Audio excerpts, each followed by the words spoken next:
Welcome to Live Daf, your online Daf Yomi Shir.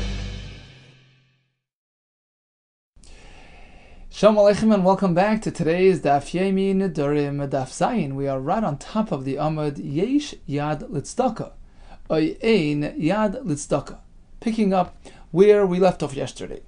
Yad, that's the partial expression, incomplete lashon of neder or shvua, and we learn from a pasuk that yad can activate a neder.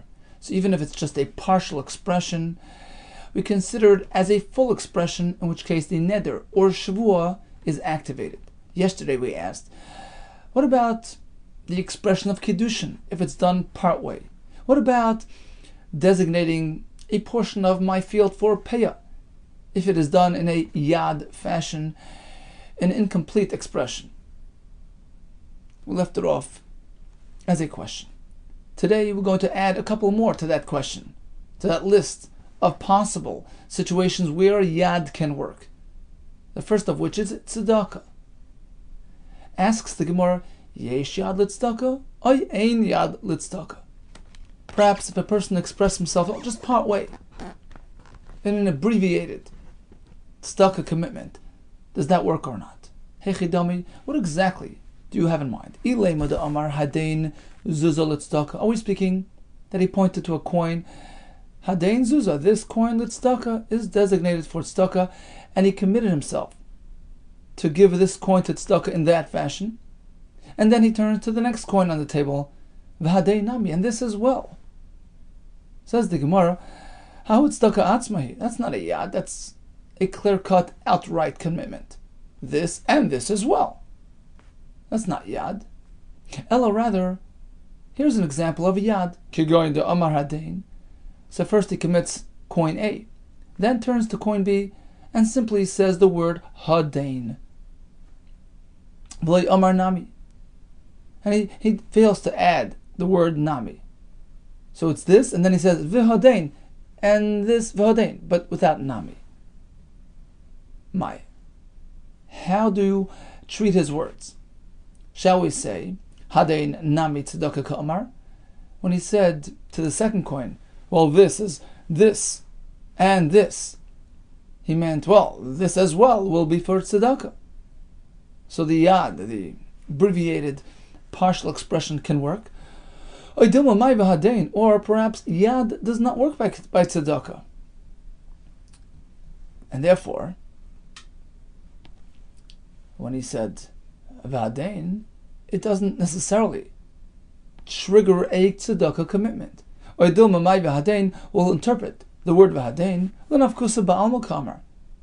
Perhaps all he meant was, I'm going to spend this coin on something else. This is tzedakah and this is for something else. V'dibura hudelai aske, he simply failed to finish off what he wanted to say. He stopped mid-sentence, but perhaps he was never intending on donating that second coin to tzedakah.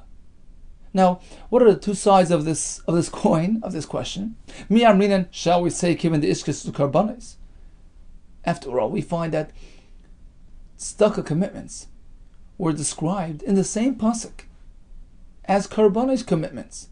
This is a pasuk in Nedarim, Chav Gimel Chav Daled, which comes right after the psukim that discuss Bal Ta'achar. When you commit to bringing a carbon, don't delay, don't diddle-daddle, bring it right away, as we discussed back on Daf Gimel. In that pasuk we find the word Bepicha, and the Gemara interprets that to be referring to tzedakah. Bepicha to tzedakah. Tzedakah commitments. Tzedakah promises. So perhaps we'll connect tzedakah to karbanos, and we'll say, Ma karbanos yesh lahan yad, just as the yad concept applies to a karban, a neder commitment.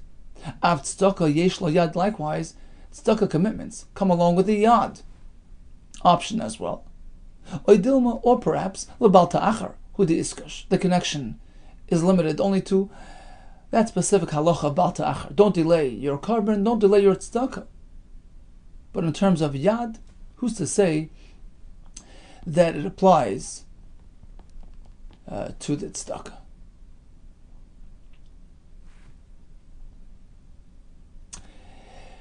What about hefker? Yesh yad lehefker?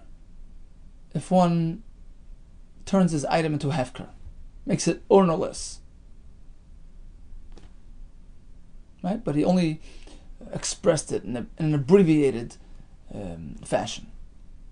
Does yad activate hefker as well? Yesh yad lehefker? Oidome ein yad lehefker? Yes or no? Says the Gemara, why would you ask? Hefker hainu tzedakah.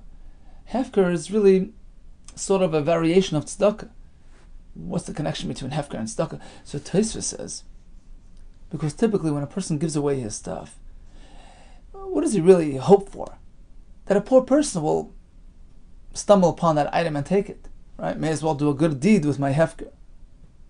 So he's thinking in terms of tzedakah. So perhaps hefker and tzedakah go hand in hand, and just as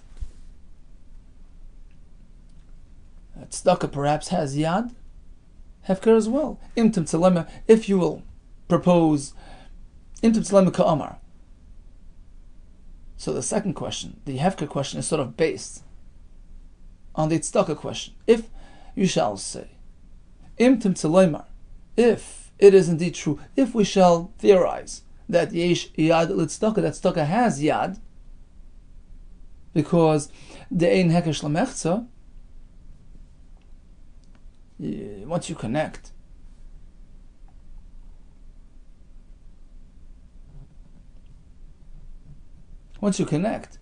tzedakah to karbanis in that pasuk, we know that a hekesh cannot, be a halfway connection. So let's work with the assumption that just as Nedarim have yados, so does tzedakah, right? Let's just go back 2 lines again. Is there yad for hefker or not? And the Gemara asked, what do you mean? Hefker, hainu tzedakah. Hefker and tzedakah are synonymous. Why would you separate the two? The Gemara answers like this. Imtim tzalema ka'amar. The reason why we have a question by hefker is as follows. We're going to work with the imtim tzalema formula. If you shall say, provided that is true. What do you mean? Imtim tzalema yesh yad tzedakah. Provided it is so. Let's conclude, in theory, that regarding that first question, tzedakah, yes, it has yad. The ein hekesh lemechza, because once tzedakah is connected, is stated in close proximity to karbanos. In that same pasuk as karbanos, once there's a connection, it's all the way. Right? And if you connect, tzedakah to neder regarding bal ta'achar, then you connect it regarding yad as well. So having known that, having that established, perhaps let's go to the next question. Hefker mi, hefker. What about by hefker? Mi amrinan. Hainu tzedakah, shall we say that hefker is like tzedakah, as we just explained. Hefker is sort of a form of tzedakah, just as the hekesh between karbonis and tzedakah teaches us that just as carbon has yodos and bal ta'achar, so does tzedakah and hefker as well. Or perhaps shani tzedakah. Tzedakah is a bit different than hefker, because after all, the tzedakah lechazyu elalanim, tzedakah is limited to poor people. Aval hefker, but when it comes to hefker, true, perhaps you would like the ani to get it, but technically speaking, it's different than tzedakah. Bein la'anim, bein la'ashir. It's considered ownerless for everybody. Everybody has a right to take it. So perhaps it's a bit dissimilar and would not have the din of yados. So we had a question regarding tzedakah, regarding hefker. Here comes question number 3. Boy Ravina yesh yad l'beis hakisei. What about when it comes to a beis hakisei? Hey Chidami, what exactly do you have in mind? Ilay with the Amar hadein beis. Lahave beis hakisei. We're speaking about designating a specific room to be a beis hakisei, which would no longer allow us to enter that room and speak words of kedusha like Kriya Shema, etc. So, does the yad concept apply when a person verbally designates a beis hakisei? So, what exactly are we speaking about? What did he say? Ilay mid Amar hadein beisa.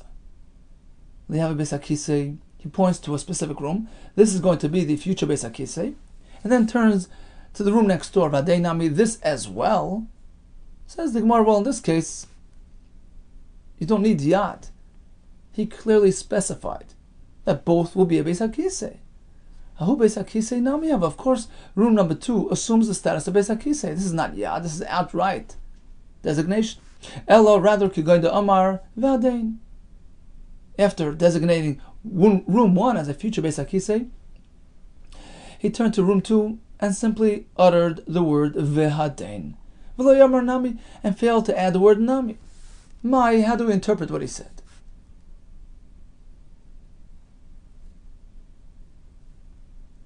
Hadein de Amar.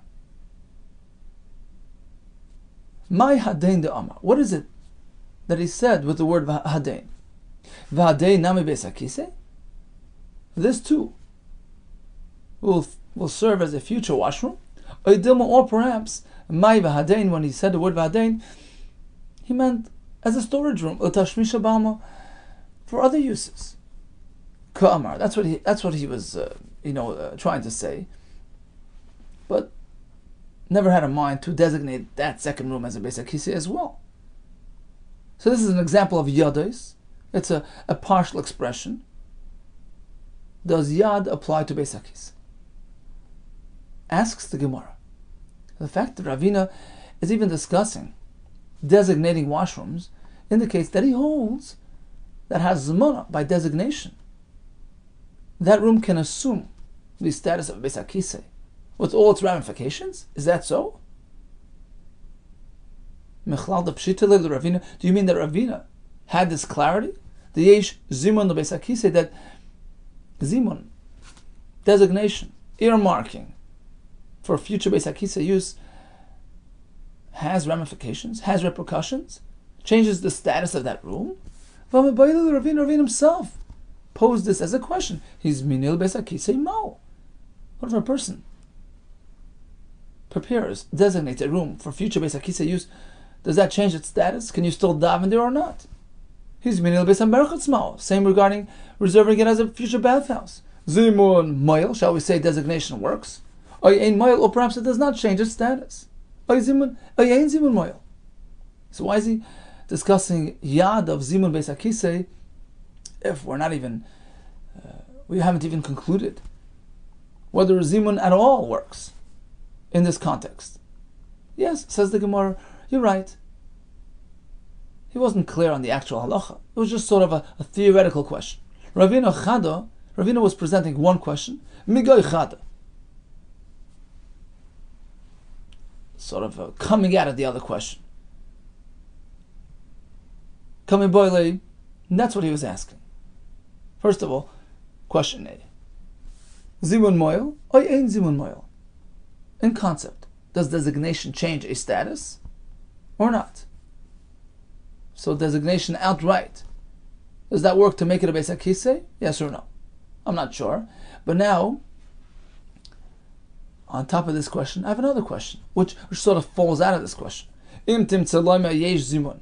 Suppose, yes, zimun can be an effective means of changing a status. If that's the case, how clear, how outright does that expression have to be? Yesh yad or ein yad? What about a yad? Does that work in terms of zimun? Does it accomplish the same? Yes or no? Hence the question posed in our sugya, which was sort of riding on top of the other question. Suppose zimun in concept works, how clear do you have to be? Tiboyle, we'll leave it as a question mark. And the Ran concludes, La Lochal Maisa, we had a question regarding Yad by Kiddushin, Yad by Peya. Today we added 3 more to the list. Tzedakah, Hefker, Beis HaKisei. So since we left it unresolved, we go to Chumrah in terms of Kiddushin, or Machmer, it's considered a Kiddushin. In terms of Beis HaKisei, the last item, it's certainly only a Din D'Rabbanan, and you can go L'Kula on that. And regarding the other items, Peya, Tzedakah, and Hefker, he says, of course, again, it's a Safek Mamoin, and therefore, you don't have to give up the money. We go L'Kula if there was a Yad expression involved. Fine. Back to the Mishnah, which concluded with a Menuda Anilacha expression. So he turns to Shimon, he says, Menuda Anilach, is that a form of neder expression. Rabbi Akiva sort of was like, it's an expression, he was scratching his head, sort of deliberating. And he concluded, you have to be machmer and consider menuda lecha as an expression of neder, which precludes any partaking of your food, of your items. I am usher on those items. Amar Abaye. But you should know that even Rabbi Akiva wasn't 100% conclusive on this. Moide Rabbi Akiva, linin malchus. She'ene loike. Even Rabbi Akiva agrees that a fellow who violates this sort of questionable, neder, would not get malchus. We have to be machmer, treat it like a neder, but ultimately if he violates, if he partakes, if he eats from Shimon, he will not get malchus, which is the standard punishment for violating a neder. It's just a chumrah. You can't prove that he did something wrong. You can't give him malchus. The imken, because otherwise, nisni, Rabbi Akiva machmer. Otherwise, if Rabbi Akiva was absolute and conclusive that this is considered a lashon neder, he wouldn't say Rabbi Akiva hayachoichech lahach. He would say machmer. It's asur. Apparently, he's unsure. It's a suffix. So keep away, but there's no malchus as a result. Now, in exactly which case is there a machlekes, and in which case do they agree? One way or the other. Amar Papa, there are three possible cases. Bin nadina mincha. Reuben tells Shimon, nadina mincha. Now, Ran says, nadina comes from nav and nod, from nida. Richuk, distancing. Right? I'm keeping away from you. All agree. The kuli amali plig, all agree, the asra. That is a form of neder. I'm going to keep away from you. It's like meruchakani memcha, the other lashon in the Mishnah. Now, of course, the Ran adds that provided he concluded with the word shani oichel lecha. He had back on Daf Daled. Shmuel told us that it has to be something clear and obvious. Nadina memcha, there will be distance between us. I will keep away from you. Shani oichel lech, pertaining to any food that I can eat from yours. Right? So that's considered a lashon neder according to all shittas. Nadina mencha the kuli amali plig de asr. That's on one side of the spectrum. On the other side, you have mishamtana minach. Shamta is a lashon of excommunication. Cherem. Nidui. So, I'm going to be like in cherem with respect to you and your items. Mishamtana minach. That's not a neder. You're going to keep away from him. It doesn't mean that you applied isser to his items. The Lekuli al Mashari all agree it's mutter. It's not a lashon neder. But my pligi, when do we have a machlokes between Rabbi Akiva, who's machmer, and the Chachamim, who are mater, in a very specific case? B'menuda anilacha. That's what he said. There are two ways to interpret menuda. The Rabbi Akiva savar lishna the neduyuhu. Rabbi Akiva maintains this is very similar to the first lashon of nadina mincha. Menuda. Same sherish. Nod, nida, distancing, separation. Menuda anilacha. It's describing that act of distancing. It's like the verb, the mas. I'm going to keep away from you. Basically, your stuff are asa to me. And we're speaking that he concludes with shani eichalacha. So it clearly pertains to distancing from the other fellow's food. So it's a lashon neder. For Rabbanon Sabri, they disagree. They hold lishna de mishamtanu. It's just another form and version of excommunicate. It's like shamta, like cherem, nidui. The status rather than the act. Menuda is lashon of nidui. I'm going to treat myself like a menuda.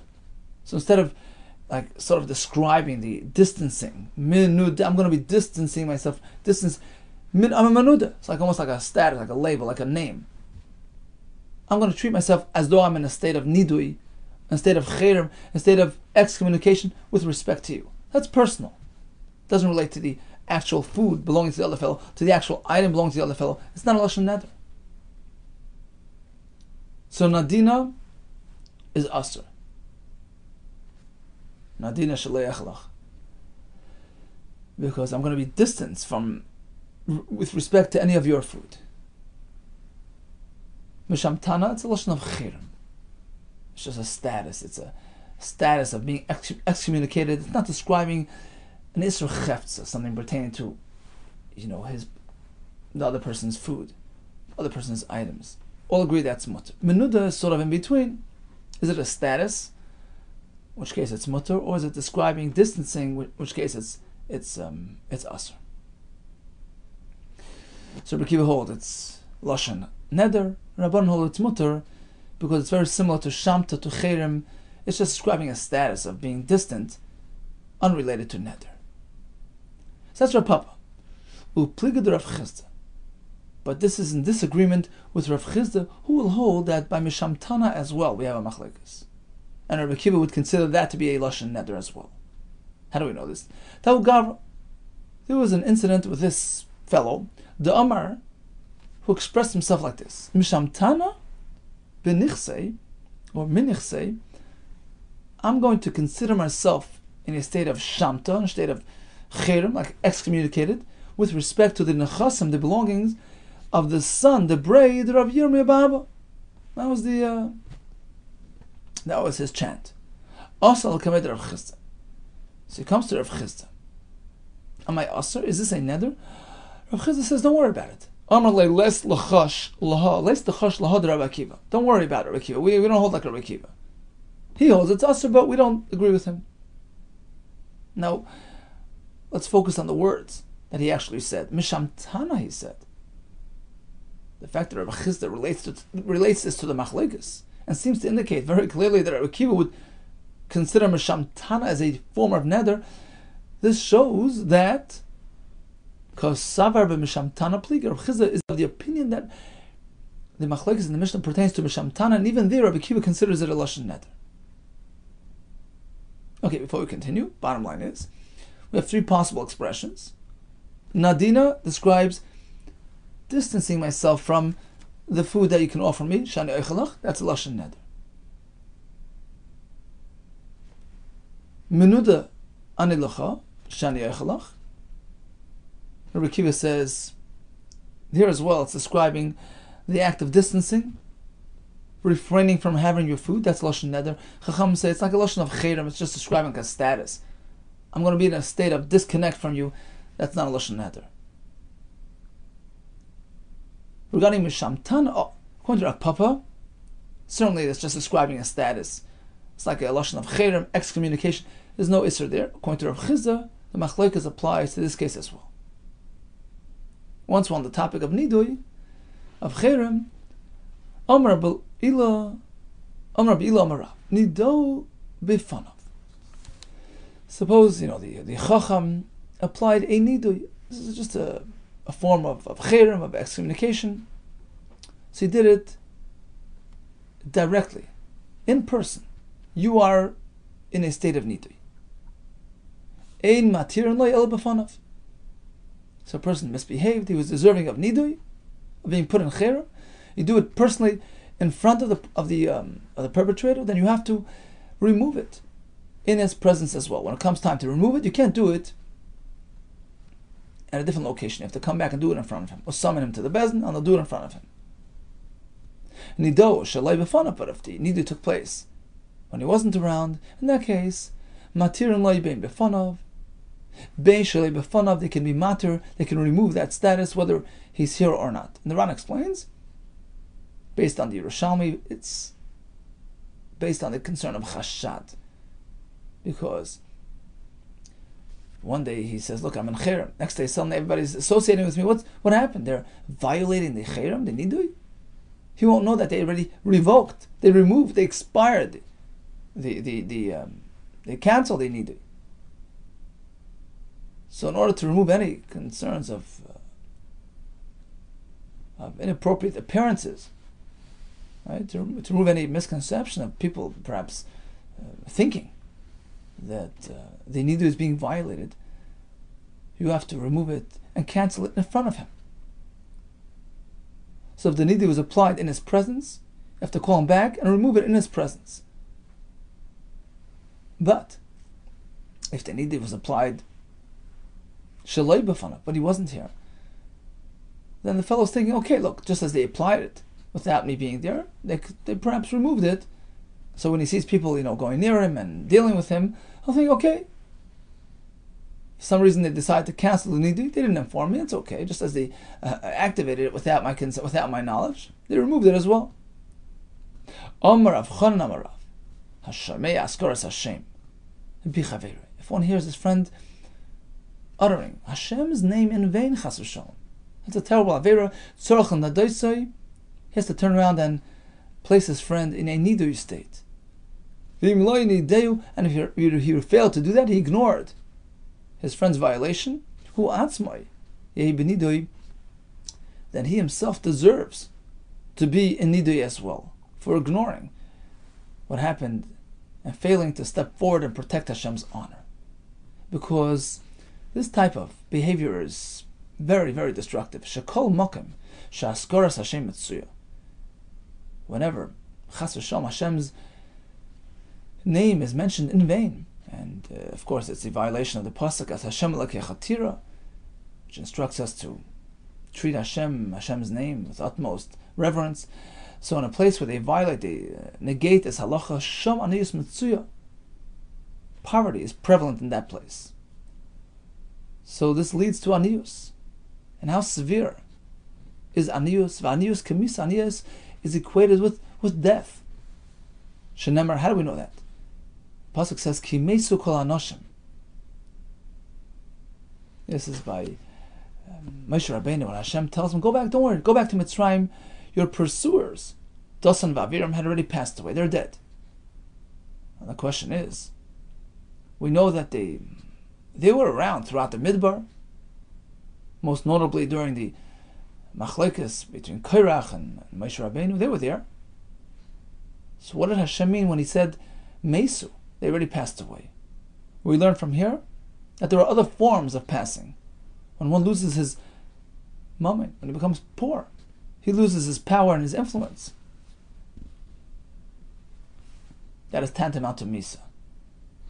Interesting, the Ran asks, the Gemara later says that there are 4 situations which are equated to Misa. Arba chashuvim kemes. Ani, right? Poverty. The Suma, being blind, Mitzora, and one who has no children. So he says, why? How do we know that Mesu in this case refers to Anius? He says very pashut. They weren't blind because by the Korach story, they actually told Moshe. They said, "Well, if you poke out our eyes, we're not even going to come to you." So they were alluding to the fact that they had perfect eyesight. It cannot be that they were Mitzrayim, because the pasuk describes them as Bekerev Kol Yisrael. They dwelled amongst the community, and the Mitzrayim is meant to be sent out. And regarding children, so he says that can't be the reason why we're considering them amazed, because, why would that, provide Moshe Rabbeinu with a sense of security? They had no children, so they're mesu, so you can go back to Par. They're not going to bother you. Just because they had no children, that's not going to take away from their influence. So apparently, when the pasuk says Ki mesu kol anoshim, it was alluding to the fact that they lost their money. They became poor. In which case, the Ran says, V'lo yehayu devreim nishmaim, their influence has waned. They're no longer players. They no longer have influence in Paro's court, in which case you're safe to go back. So bottom line, Anius is equated with Misa. Ki mesu kol anoshim. V'tanya, furthermore we learned, Kol mokim shenasnu chachamim eineim. Whenever we find the term, chachamim placing their eyes with a stern, look and gaze, in a punishment context, what happened as a result? Oy misa, oy oyni, or death or poverty. So we see that oyni and misa are tantamount or equated with each other, and therefore, in our case, we see how severe, how difficult this violation is. So saying Hashem's name in vain brings poverty, which is equated with misa, and of course, we want us to take great care to avoid and to prevent others from doing so. And if in fact you see somebody violating, you place him benidui.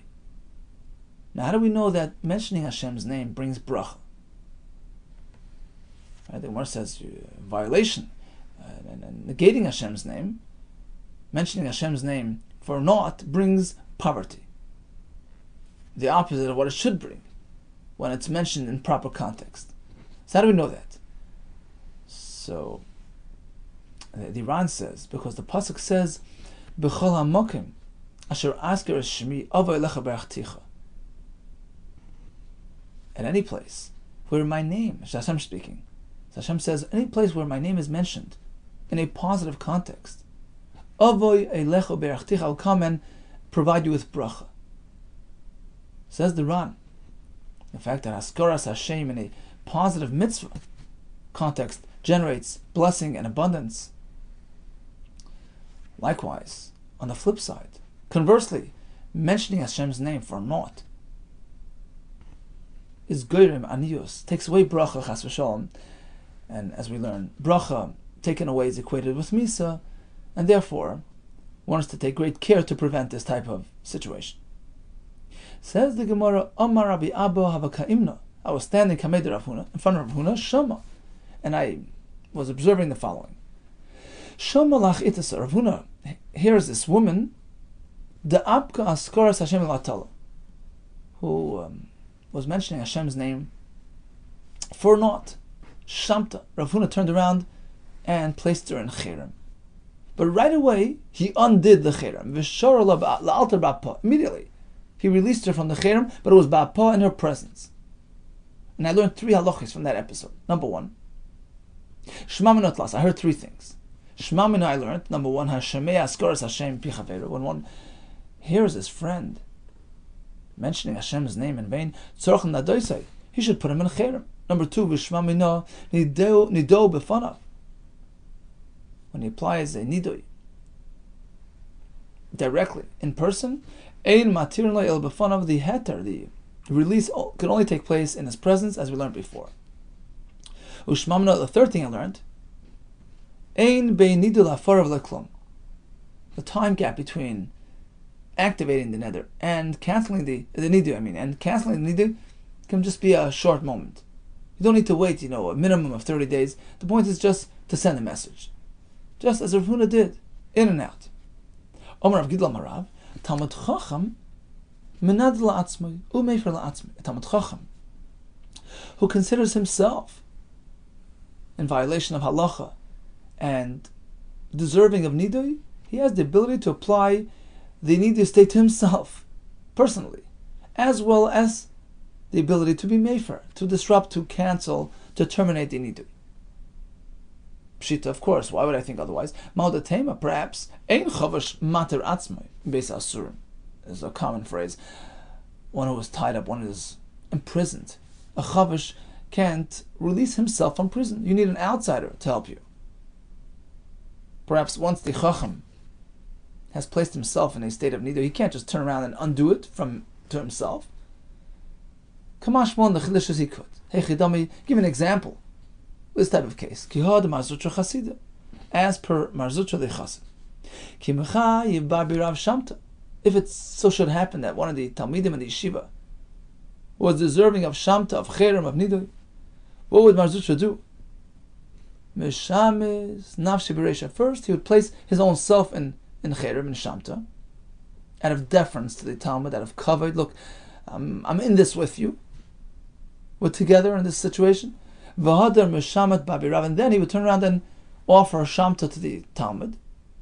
But it was just a short-lived experience. As soon as he got home, the Marzutra, the Rebbe, as soon as he came home, shara nafshe, he wanted to undo the cherem from the Talmud. So he said, okay, first let me take off the cherem for myself. Because if he's still in cherem, he can't undo his Talmud's cherem. That's too much. So first he would take off his own cherem, v'hadar shara, and then he would turn around and release the Talmud from that cherem nidui shamta state. So we see that a Talmud Chacham could place himself in this type of state and release himself from that state as well. So the bottom line is, we discussed Yadais by Kedushin, Pei, Tzedakah, Hefker, Beis HaKisei. The conclusion was that we have to go to Chumrah when it's Dairaisa, like by Kedushin. However, by Beis HaKisei, which is the Rabbanon, you can go L'Kula. Regarding monetary issues like Peyot, Tzedakah, and Hefker, we go L'Kula as well, hold on to the money. Lashon Nedina.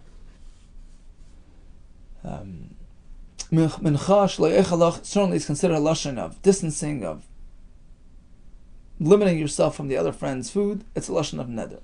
Menuda, okay, I can go either way. It's a machlekes. Rekiva is machmer, but of course Abaye tells us there's no malchus because it's only a chumrah.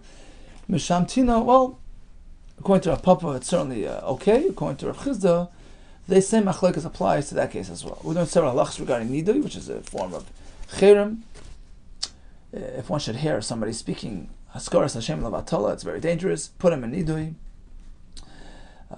We learned that when a nidui is applied in a person's presence, it should be removed in his presence as well. This way he knows that it's over, and he understands why people are integrating with him. We learned that you can place it and remove it, in close proximity. There's no need to wait, a prescribed period, and a Talmud Chacham can do it to himself and release himself from that condition as well. Hatzach Rabbi to you and Besuras Teves.